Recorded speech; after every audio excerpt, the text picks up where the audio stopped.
Buenas tardes compañeros y amigos, compañeros y asesores. Mi nombre es José Francisco Carballo Flores. Mi matrícula es 21032467. Estoy en la Universidad Autónoma del Estado de Guanajuato, cursando el módulo Derecho Procesal Penal. En el reto 1, ¿cuáles fueron los antecedentes latinoamericanos de la Reforma Constitucional Mexicana? Para este reto nos pide contestar las siguientes preguntas, en la cual la primera es a qué se refiere el autor cuando afirma que las reformas en materia de justicia penal se difundieron desde la periferia. La siguiente es qué distingue a los códigos inquisitivos y a los códigos acusatorios en Latinoamérica. Y por último, cómo influyeron los actores internacionales en la formación y expansión de la red de activistas y reformadores en América Latina. Para contestar esta pregunta nos ayudaremos en el libro Revolución en el Proceso Penal Latinoamericano, difusión de ideas legales desde la periferia, la cual está escrita por Máximo Langer. Ahora bien, para contestar la primera pregunta tenemos que la difusión desde la periferia se refiere a los actores en países periféricos o semiperiféricos que articulan y tienen un rol crucial en la difusión de leyes, normas y políticas públicas a otros países centrales. De aquí tenemos dos direccionalidades. La geográfica, que se basa en que las leyes, normas y políticas públicas se difunden desde los países centrales a otros países centrales o periféricos, los cuales se difunden de dos maneras. La difusión horizontal o semi-horizontal, en donde los actores en países periféricos o semiperiféricos lo difunden a otros mismos sin participación sustancial de los países centrales, mientras que la difusión triangular se define como a los actores en países periféricos donde son autores intelectuales y juegan un rol crucial en la difusión de leyes, normas y políticas públicas a otros países periféricos. Por otro lado, la no direccionalidad geográfica se refiere o enfatiza en temas, procesos e incentivos comunes que estados y actores domésticos enfrentan y que pueden adoptar leyes y normas similares. Además de que las teorías proponen distintos mecanismos mediante los cuales este tipo de difusión puede ocurrir. Entre las teorías se encuentran la teoría liberal, el funcionalismo y la teoría evolutiva, los cuales son ideas de que los estados pueden adoptar leyes, normas y políticas públicas similares. Además, tenemos otras teorías que apoyan que la difusión desde la periferia es verdad, en donde primero tenemos la teoría neomarxista, que se nos dice que la difusión puede ocurrir mediante las presiones del capital internacional sobre países centrales y periféricos a través de la expansión del mismo capitalismo. Asimismo, también tenemos la noción de prestigio, la cual ocurre cuando los países periféricos emulan las leyes, normas y políticas públicas de los países centrales, de la cual surge la teoría constructivista, el análisis postcolonia y el análisis trasplante. Por otro lado, el análisis neobordinesiano se nos dice que las ideas se difunden de los países centrales a otros países o periféricos cuando estas ideas sirvan de interés para la élite. Además, tenemos el análisis neorealista de las relaciones internacionales y elección racional en el derecho. Luego tenemos los códigos procesales penales, los cuales pueden ser inquisitivos o acusatorios.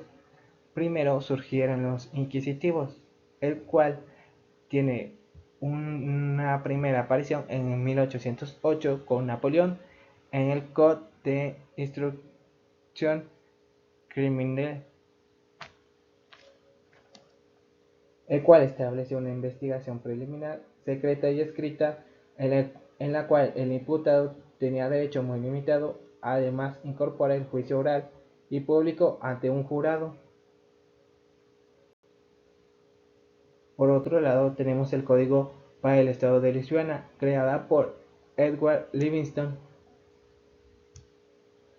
en donde combinan los elementos del derecho continental europeo y el anglosajano, el cual incluía también un jurado. De ahí surge el modelo inquisitivo creado por la Iglesia, el cual tiene una frase preliminar denominada sumario, que prácticamente consistía en que el juez tenía que recabar las pruebas para el juicio, y por último tenemos la fase de juzgamiento y determinación de la pena, es decir, el plenario, el cual dictaba la sentencia. De ahí surgió la idea del sistema acusatorio, puesto que se pensó que los códigos procesales que tenían el inquisitivo carecían de muchas cosas. Por eso en 1939 se crea el Código de Córdoba, el cual nació originalmente en Argentina, el cual contenía elementos acusatorios tales como un juicio oral y público.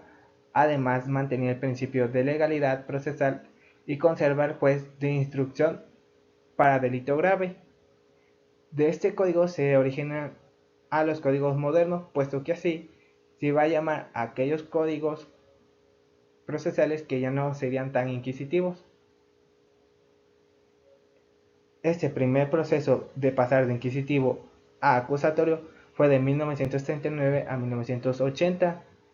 La siguiente época sería de 1980 a 1990. Ahora bien, en esta época hubo el activista Mayer crea el proyecto Mayer del 86, mejor conocido proyecto del 86, el cual se establece juicios orales y públicos. El tribunal está compuesto por jueces, legos y profesionales. Se tenía derecho contra la autoincriminación del imputado y el derecho de defensa, el cual dio un principio al de inocencia. Sin embargo, este no se aprobó en las salas de la Corte de Argentina. De ahí, Mayer creó el Código Procesal Moderno, el cual tenía la misma estructura e ideas que el proyecto del 86, pero aquí se agregó la participación de la víctima como querellante en el proceso penal, además de que sirvió como impulso a Guatemala para hacer un nuevo Código Procesal Penal. Ya por último, tenemos la última época del inquisitivo acusatorio de 1990 a 2006, el cual se denominó Red sobre el Proceso Penal, puesto que en este ya había más personas activistas que querían cambiar los códigos inquisitivos a acusatorios,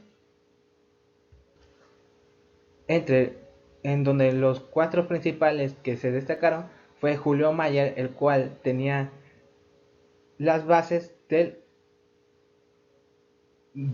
hizo las bases del Código Procesal Acusatorio. Después tenemos a Alberto Binder, el cual fue el principal de esta época, puesto que este recorrió toda Latinoamérica para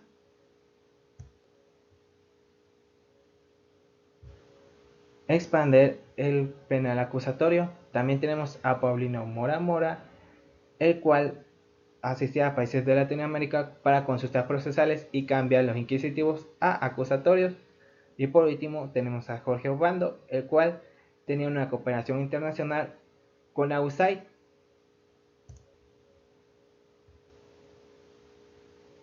La USAID tenía el objetivo de reemplazar los códigos procesales penales inquisitivos con códigos más acusatorios, la cual estaba liderada por Michael, en donde aquí los estadounidenses ya se interesaban más para también cambiar los códigos procesales de Latinoamérica.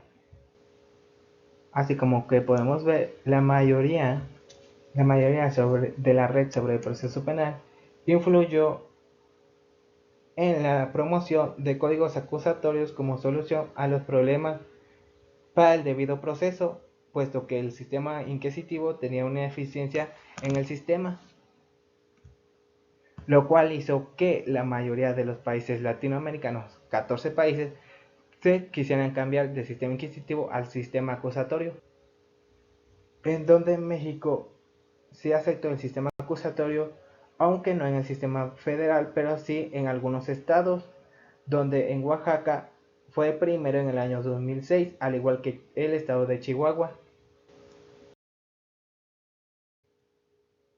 Ya para finalizar, tenemos que en conclusión, ya por último podemos decir que gracias a esto,